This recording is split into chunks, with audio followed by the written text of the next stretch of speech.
All right, man. So training camp is underway, and we've already got a few things to talk about.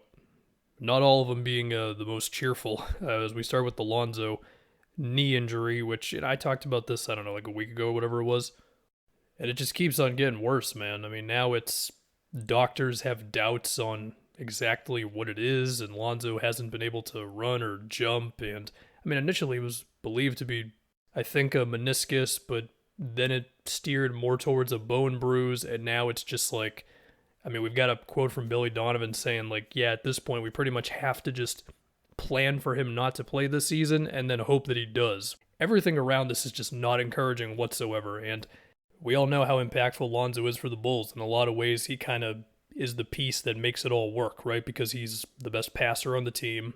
He gives them some decently needed floor space. I mean, everybody needs floor spacing, but the guy's just been a damn good outside shooter for years now since he adjusted his form. And we all know what he and Caruso were doing together defensively, and I have to mention that pretty much every time the Bulls come up because it really was special how those two were just overwhelming the hell out of guards at the beginning of last season. And without Lonzo, it's just tough. Sure, Caruso can still give you his on-ball defense. Io can give you his all-around play. Kobe White can make shots and sometimes be the microwave off the bench and all that. I mean, there are still guards here, and you're happy with Patrick Williams coming back and the size he can give him on defense and all that. But no one's going to replicate what Lonzo does for him. They do also have Dragic, who gives him a little bit more juice off the dribble, so it's tough, man. To go on to another injury, one that I addressed in a video and then took the video down because I thought I was being a little too dramatic, was Time Lord. And he's going to be out at least like a month, possibly 2 months into the regular season, which is tough, and it does put a little bit more pressure on Horford to be kind of what he was at the tail end of last season, but at the beginning of this year, because it's tough to remember now, but at the beginning of last season, Horford was looking a little slower. For the Celtics, I mean, if you want to go with Grant Williams as that other starter, gives you more shooting than Time Lord, and we'll see if Grant can handle more shot attempts from three. His percentages have been good. And sure, your switchability defensively with all your wings is still there, but of course you're not going to have the rim protection of Time Lord. It is what it is. They could also go with Brogdon in the starting five, or possibly Derek White, just another guard where it's Smart, a guard, Tatum, Jalen, Horford. Gives you a little more ball handling. The shooting is still there, even if Brogdon this previous season wasn't as good from three, but for most of his career he's been very good from three. I don't think there's a wrong answer, but of course you'd rather just have Time Lord because he takes their defense to another level. And of course, Ime Udoka's not there. You happy to be with you? Yeah, I'm alright. I think we can all relate to this feeling at some point in our lives. Okay, so with this Ayton stuff, I don't want to be too dramatic. I don't want to go over the top here, but this might mean something. I mean, look, Monty Williams, he's probably on a short list of guys that I would trust to make sure that a team's chemistry is as good as it can be. I mean, we imagine that he already feels some sort of way about the front office just based on the way the offseason went, even if they eventually brought him back. But there's a difference between giving the guy the contract, the first option you can, and then pushing it to restricted free agency the way they did, right? If you're going to combine all of that with him feeling some sort of way about his place on the team and the shot attempts, which, I mean, I've defended Ayton enough on those things. I think he deserves more shot attempts and all that. We'll see, man. Although, as I'm here, the hell was up with the Jay Crowder stuff, man? It seems like the guy just tweeted himself off the team. I guess it was something to do with his role for this upcoming season or whatever. I don't know. It's funny that all the teams rumored for him now are all the teams that he's played for, with the Mavs, the Heat, the Celtics, and the Grizzlies. Among all those teams, I think the Heat would need him the most because they just lost PJ Tucker. I did mention Dallas in there. Let's go to them for a second because we've had this Christian Wood sixth man thing. So he tweeted LOL, and NBA Twitter had fun with that one. I should clarify that there was nothing specifically saying what that tweet was about. I think it was more so let me just rile him up because why not sort of thing.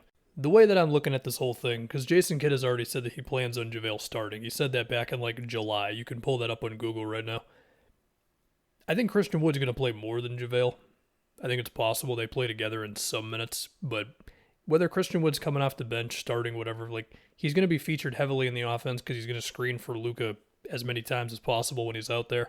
And he's going to be playing high 20s to low 30s in minutes. I don't think it's like a huge thing, but it is a little bit of a thing right now, I guess. We've got some Killian Hayes jump shot news. I would say Killian Hayes more so than a lot of NBA players. Like if he gets the jump shot down, it does so much because defensively, he's already damn good. He's a very efficient passer already, and his ball handling keeps on improving. Like, if he can just get to 35% from three, it would be massive. Also, if he could make that floater that he goes to a lot of the time, that'd be nice too. Speaking of floaters, we've got Jayson Tatum in the back shooting them, as we have a typo from John Corrales about Jalen shooting free throws. And Tatum with floaters is interesting. I mean, I don't want him suddenly shooting a million a game, but just adding an extra thing into the repertoire, especially if you're facing a defense that is kind of giving you like one type of shot, which is usually the least efficient shot. Okay, I mentioned the Pistons there. I want to talk about the Bojan trade a little bit. So, from Utah's perspective, I'm surprised they didn't get more for him. There was that report that said they didn't want to take on long-term money, which is why they didn't get a pick. And that made me look at Utah's salary sheet, and it is kind of weird because even after the Gobert and Mitchell trades, as of right now, they actually are still decently expensive for the next 2 seasons. And then starting in the 2025 season, a lot of the money is gone. Besides Colin Sexton and Lauri Markkanen's contracts, pretty much. Not getting Bojan is a pretty big deal for a lot of other teams, but for the Pistons' sake, I mean, obviously the shooting next to Cade makes all the sense in the world. I also think about Bojan getting some behind-the-break threes when Jaden Ivey is out there, because of course Jaden Ivey's going to turn on the Jets every chance he can in transition. And the other thing with Bojan, too, is, as I've said a bunch of times with him, he's not just a catch-and-shoot guy. He can make something happen off the dribble himself. We'll see if Dwayne Casey prioritizes off-ball actions for Bojan like that, as opposed to just having him spot up, because if you do start him off-ball, then I think from there he can have a couple dribbles inside, make the right play, go to a floater, whatever it might be. And, his contract is interesting because he's got 1 year left. And so you immediately start thinking about how teams are most likely going to be calling up the Pistons around the deadline trying to get him. And from the Pistons' perspective, if they effectively traded Kelly Olynyk and Saben Lee for maybe they get a protected first out of a Bojan trade, that'd be cool. I suppose it's also possible to want to re-sign him after this season, probably on a more of a bargain team-friendly contract. Don't know if Bojan would be down for that.